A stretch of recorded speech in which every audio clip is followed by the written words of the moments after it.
1 October থেকে সংস্কার কমিশনের কাজ শুরুর কথা থাকলেও প্রজ্ঞাপনের জন্য তা এখনো হয়নি। প্রজ্ঞাপন হলেও আনুষ্ঠানিকভাবে কাজ শুরু করবেন কমিশনাররা।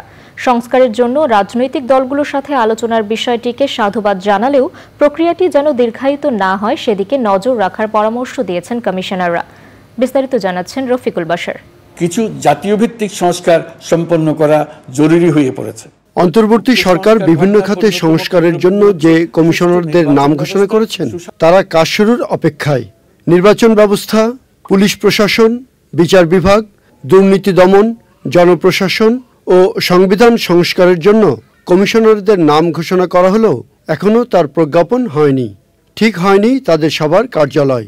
তবে দ্রুতই এসব সমস্যার সমাধান হবে বলে আশা করছেন কমিশনাররা। সুষ্ঠু নির্বাচন আর দুর্নীতিমুক্ত সমাজ গঠনের জন্য যে সংস্কার প্রয়োজন তা করবেন বলে জানিয়েছেন সংশ্লিষ্ট দুই কমিশনার। আমি আশা করি যে শিগগিরই প্রাতিষ্ঠানিকভাবে প্রজ্ঞাপন জারি হবে এবং প্রজ্ঞাপন জারির পরে আমরা আনুষ্ঠানিকভাবে কাজ শুরু করতে পারব। এই সুপারিশগুলো নিয়েই আমার যে ধারণা আর কি, যে সরকার, অন্তর্বর্তীকালীন সরকার রাজনৈতিক দলের সাথে আলাপ আলোচনা করবে। মূল লক্ষ্য তো হলো একটা নির্বাচন করা। তো এর মাধ্যমেই নির্ধারিত হবে কবের মধ্যে নির্বাচন সম্ভব হবে। একদিক থেকে আমলাতন্ত্র, একদিক থেকে রাজনৈতিক ব্যাপার, এটার কারণে যারা ক্ষমতায় থাকে তাদের যখন অভিযোগ থাকে সেক্ষেত্রে কোনো কার্যকর পদক্ষেপ নিতে পারে না। এই চক্রটাকে, এই যে সমস্যাটাকে, এটাকে ভাঙতে হবে। সেটা কী করে সম্ভব সেটা আমরা বিবেচনা করব।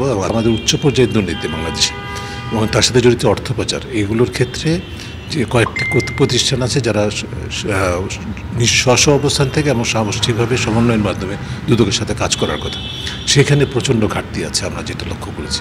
রাজনৈতিক দলের সঙ্গে আলোচনার পর যে সংস্কারের কথা উঠেছে তাকে স্বাগত জানিয়েছেন এই দুই কমিশনার। রাজনৈতিক দলের সাথে আলাপ আলোচনা করতেই হবে এবং এই আলোচনাটা সার্বক্ষণিকভাবে অব্যাহত থাকতে হবে আমি মনে করি।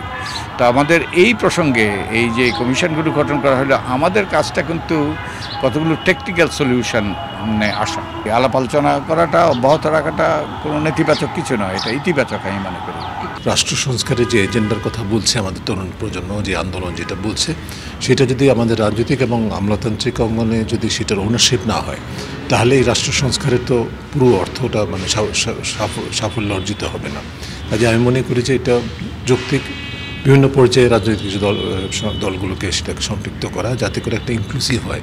এটা আবার দীর্ঘসূত্রিতার সৃষ্টি করার ঝুঁকি আছে, সেটা বিবেচনায় নিতে হবে। সংস্কার টিকিয়ে রাখতে রাজনৈতিক ও আমলাতান্ত্রিক শুদ্ধাচার প্রয়োজন বলে মনে করেন তারা। Rafiqul Bashar, channel I, Dhaka.